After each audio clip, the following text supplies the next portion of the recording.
Hi, hello everyone. Good morning, this is Juan Manu here.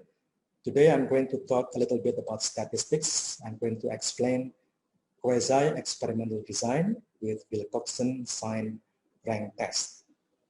Now this is useful if you are doing a study, an experimental study, but it is far from ideal. You cannot have large number of students or subjects and you cannot randomize them. That means you will be working with only one group of students, usually only maybe 15 to 20, less than 30. That's not ideal, but that doesn't mean that you cannot do an experimental design. You can still do that, although it is called quasi, which is semu in Indonesian language. And then I will show you how to compute the results using Wilcoxon signed rank test. Okay, please note that this lecture is also useful for those who are not from English department students. I deliberately speak with a slow pace and also with easy vocabulary so that you can follow my lesson. Okay, let's dive to my PowerPoint slides. Okay, people, so this is our topic, quasi-experimental design with Wilcoxon sign rank test. Now, this is the conditions that you are facing.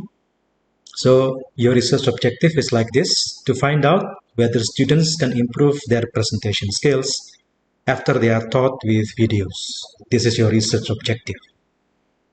Well, ideally, you should have more than 30 students who can be split or can be divided into two different groups. One is the experimental group. We call it experimental group. This includes students who are taught with videos, yeah, and the other is the control group. And this consists of students who are not taught with videos, so who are taught without videos. Yeah. But due to some constraints, maybe you go to school and the headmaster do not allow you to split the class into two different groups, let alone randomize them. You cannot perform randomization. It's not possible to do randomization and to divide the class into two different groups. Then you cannot do that. That's the constraints. You just cannot do that. Yeah. So this is not possible due to some constraints. Having more than 30 students who can then be split into two is not possible. You just cannot do that because the schools or the headmaster won't allow you to do that. So what you have is only, for example, 18 students in one class, and only 18 students in one class that you can access. You are permitted only to teach or to access these 18 students in one class only. Yeah. Now, what to do with the situation? Now, you can still do the experimental study. You can still do the experimental design, but your design is called quasi. Quasi means semu in bahasa Indonesia. Yeah, so it's not real experimental design, it is quasi. Quasi experimental design. Why quasi? Because you cannot do randomization and you only have one group. You do not have two groups, experimental and control, and you cannot randomize students into two different groups. So that's why you have to use the quasi-experimental design. Okay. Now, what's wrong with only 18 students in your class? Well, the subjects are too few. Ideally, if you want to have a normal distribution, which is good in your statistical analysis, you should have more than 30 students in one group. Yeah. With only 18 students, they cannot be randomly divided into experimental and control group, and they are unlikely to be normally distributed. Yeah, so normal distribution is a must if you want to run a powerful statistical analysis. Yeah. But that's not possible here. Yeah. Now, because they are not normally distributed, you cannot use parametric statistics. This is statistics which has enough power, enough power to avoid making errors in your analysis. So you cannot do parametric analysis because your subjects are too few. It's only 18 in one group only. So what to do then? You have to do what is called repeated measurement of the same subjects. You are going to repeat the measurements of the same subjects. You are going to test the same subjects twice. That is, you teach the 18 students with conventional method, and then after some time you test them their presentation abilities. You call this test A. So after you teach them with conventional method in presentation, then you test their presentation ability. You call the results test A. And then after that, you teach them again with videos. Now you use a new method. You use videos in order to teach them the presentation skills. And then again, you test their presentation abilities again. So you test the same subjects, the same students twice. You call this letter test test B. So you have two scores now.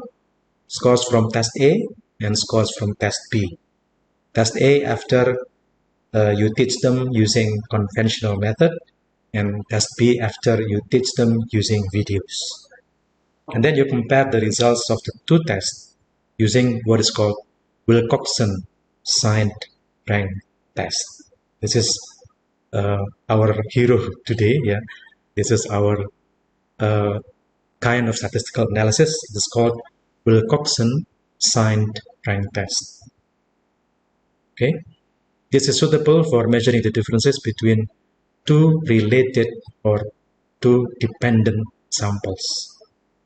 Your samples, your 18 students, because they are measured twice, then they are called to be related or dependent samples, because their scores in the test B are somehow related to their scores in the test A, and that's why it is called related or dependent samples.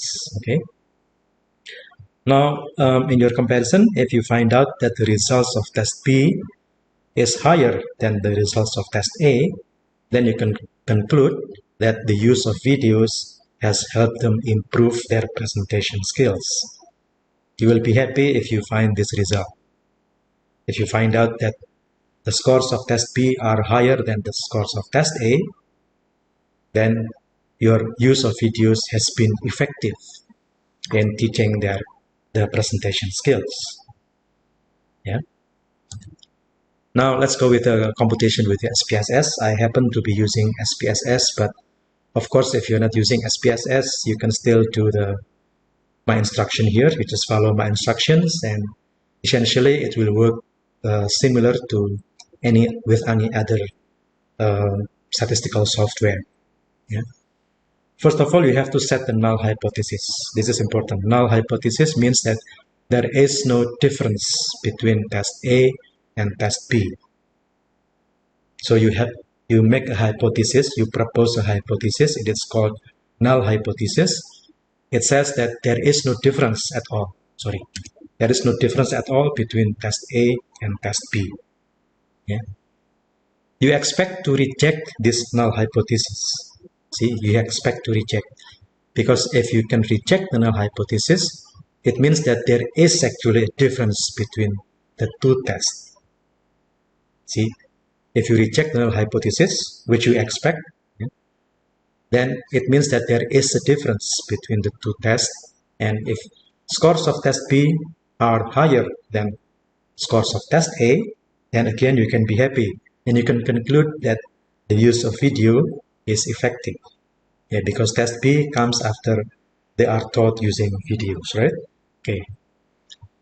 Also set the significance level. Usually in education, in humanities studies, we set it at 0.05, or we call it 0.05, 0.05 or 0.05. That's the same.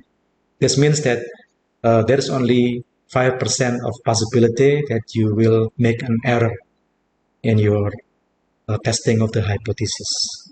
Yeah. So the possibility of making an error is only 5%. Okay. And then you can run Wilcoxon sign rank test from the SPSS, which I'm using, or any other software that you are using. Okay. Now let me show you the computation using SPSS. Yeah. Okay, let me here. So as you can see here, you have to set the scores from test A and test B. See, test A, for example, student 1 gets 67. In test B, he or she gets 78. Student 2 gets 67 in test A, and then in test B scores 78, etc. until the 18th students. Yeah. So you have to arrange the data like this: test A, the scores up to the 18th student, and also test B up to the 18th student.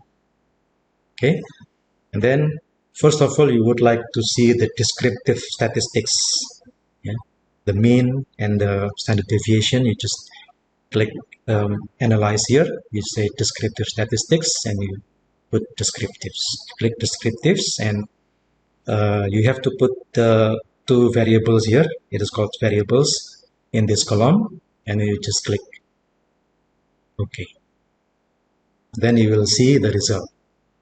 Now you see the descriptive statistics. This is usually provided in a research report in order to give the readers idea of how your data or how the scores are distributed. Yeah. So you have test A here. The number of students is 18. Test B is also 18. The minimum is 56. The maximum is 90. The mean is 80.1. And the mean for test B is 84.27, etc. And the standard deviation is like this. Okay. Yeah. And now you want to find out the difference, whether the difference is significant or not, using the we call it here in non-parametric test. See, this is a non-parametric test. It's not parametric because you cannot meet some of the requirements. You have to do non-parametric test. Yeah? And then you have to click the related samples. Related samples are, as I said, the subjects who are tested twice. Okay. Okay, so you click related samples and you click customize analysis. Yeah, okay, so you have here the results. Okay, you have the null hypothesis as the median of difference. This is actually the same as the null hypothesis that I have stated on the PowerPoint slide. And then you have here, you look at the significance level here. It says 0.018. Yeah, the first 0 is not printed here, but everybody knows that after or before period, you have 0. Yeah, so because the significant level is 0.018, it is lower, right? It is lower than 0.05. Now, this is what you are looking for. This is what you are expecting. If the significant level is the P, this is the P, yeah, we call it P. If your P is 0.018, it is obviously less or smaller than 0.05. Therefore, you can reject the null hypothesis. Now you are happy because you can reject the null hypothesis, right? Because your P is less than the significance level. If it is less, then you can reject the null hypothesis. If it is higher, then you have to accept the null hypothesis. You won't be happy if you have to accept the null hypothesis because that means there is no difference, right? Okay, so that's the result.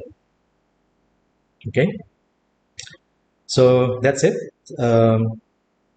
Your analysis with Wilcoxon sign rank test. Again, this is useful if you have only limited number of subjects, and you have to test them twice. You cannot randomize them. You only have them limited number of students or subjects, and you can still do the experimental design, but it is called quasi-experimental design. And for the analysis, you use the Wilcoxon signed rank test.